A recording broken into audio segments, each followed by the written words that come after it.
সেই জবে থেকেই রাম মন্দির হয়েছিল, তবে থেকেই ইচ্ছা ছিল যে কবে রাম মন্দিরে আসবো। তবে ফাইনালি আজ আসতে পেরেছি, নিজেকে লাকি মনে হচ্ছে। আর এখানে ঢোকার একদম গেটের কাছে একটা ডিজিটাল লাগিয়ে দিয়েছে। আর প্রচণ্ড ভিড় হয়েছে, কারণ এই সময়টা তো ছিল সেই প্রয়াগরাজ যাওয়ার মানে সময়, যখন মহাকুম্ভ চলছিল। তো তখন মহাকুম্ভে যারা আসছে সবাই এখানে একে একে করে আসছে, ওই জন্যই এতটা ভিড় হয়েছিল। ব্যারিকেড করে দিয়েছিল অনেকটা রাস্তা, প্রায় 2 থেকে 3 কিলোমিটার। তবে এখানে ঢোকার মুখে একদম জয় শ্রীরাম আমরা কপালে সবাই করে দিচ্ছি। মন্দিরে পৌঁছাতে এখনও প্রায় 2 কিলোমিটার হাঁটতে হবে। তার আগেই এখান থেকে মাথায় করে নিচ্ছি শ্রীরামজিকে। তো এখান থেকে একদম শক্তি পেয়ে যাব হাঁটার জন্য। আমি কুসুম বলছি, আমি সুনীল বলছি। আমি নড়াঘাট পেয়ে তোমাদের তলাশ করছি। আমি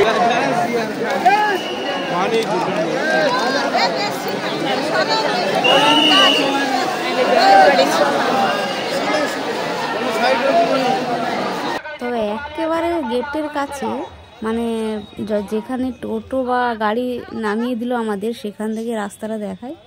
সেখান থেকে রাস্তাটা এত সুন্দর সাজিয়েছে, এই দেখো অপূর্ব সুন্দর সাজিয়েছে। আর সব এরকম ছোট্ট ছোট্ট দেওয়াল করে সব সীতা রামের একদম জন্ম বৃত্তান্ত এখানে দেওয়ালে এঁকে দিয়েছে, যেটা দেখলেই বুঝতে পারা যাবে ওনাদের জীবন কাহিনী। তো এত সুন্দর লাগছে যে অযোধ্যা নগরী মানে প্রবেশ করার যে একটা ফিলিংস তুমি অবশ্যই পাবে, সেটা এখান থেকে পা রাখলেই তোমাকে মনে হবে যে হ্যাঁ, আমি রামের জন্মভূমিতে এসেছি। ভগবানের জন্মস্থানে আসা মানে ভগবানের জন্মস্থানের মাটি ছোঁয়া যে কতটা শরীরে মনে এনার্জি দেয়, সেটা এখানে এসেই বুঝতে পেরেছি। সত্যিকার সব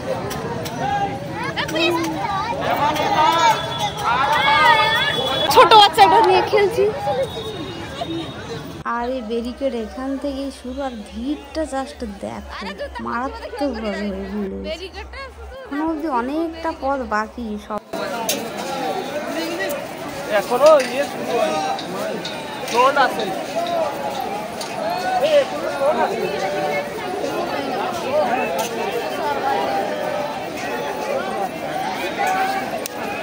আর একজন হাঁটতে হাঁটতে বড্ড বিরক্ত হয়ে যাচ্ছে। বসে পড়েছিস কেন?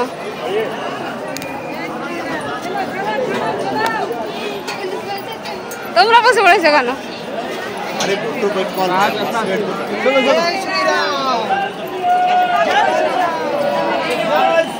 রাম মন্দিরে এসে বসে পড়েছিস কেন?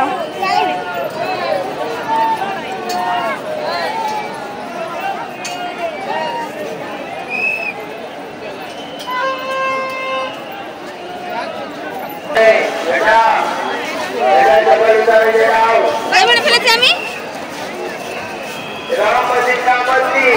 आप जहाँ पर भी है, आप उनकी आवाज को सुनते हैं। यहाँ पर आने का मंदिर के आगे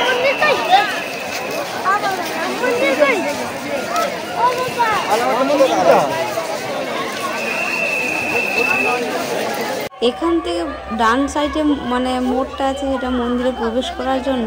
আর ঠিক গেটে একটা রথ রেখেছে, সেই রথে আবার রামজিকে বসিয়েছে। আস্তে আস্তে আস্তে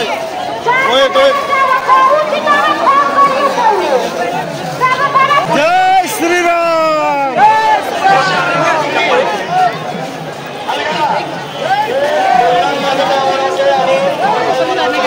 লোকগুলো সব আসছে আর আমরা যাচ্ছি।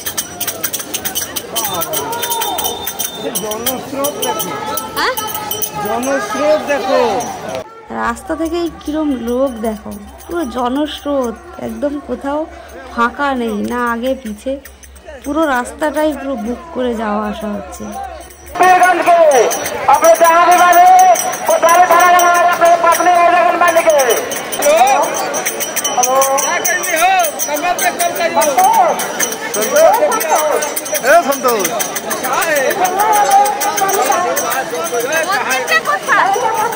लोग हाथ से तुमियो हाथो।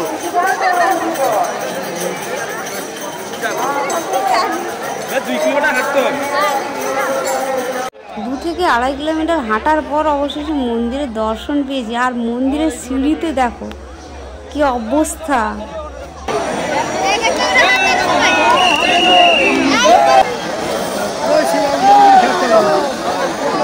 মন্দিরের ভেতরে এবার প্রায় চলে এসেছি। আর মন্দিরের ভেতরে যাওয়ার জন্য 2টো লাইন করেছে, একটা ওই দিকটায় একটা এই দিকটায়।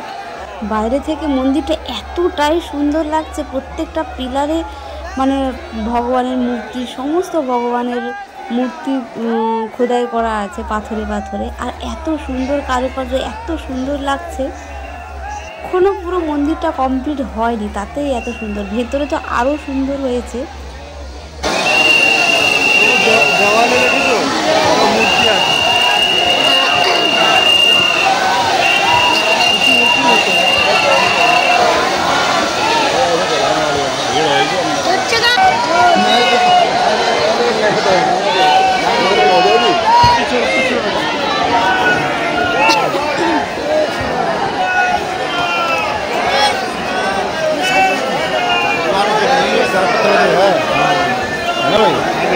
दीवार है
ছেড়ে দাও ছেড়ে দাও।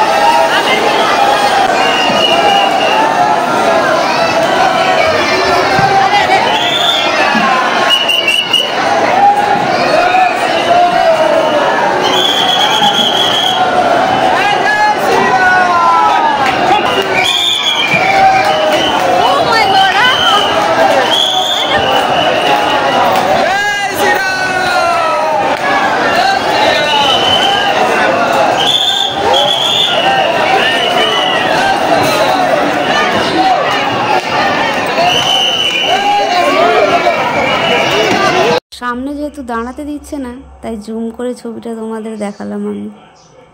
এটা মন্দির থেকে বেরোনোর পথ, মানে এখান থেকে আমরা বেরিয়ে যাচ্ছি।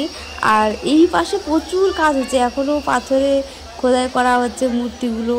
এখনও এদিকটায় পুরো বাকি আছে, একদম ফাঁকা পড়ে আছে, কাজ চলছে। আমি ভাবছি শুধু যে এখনই এত সুন্দর লাগছে মন্দিরটা, তো যখন পুরো কমপ্লিট হয়ে যাবে তখন কতই না সুন্দর লাগবে মন্দিরটা।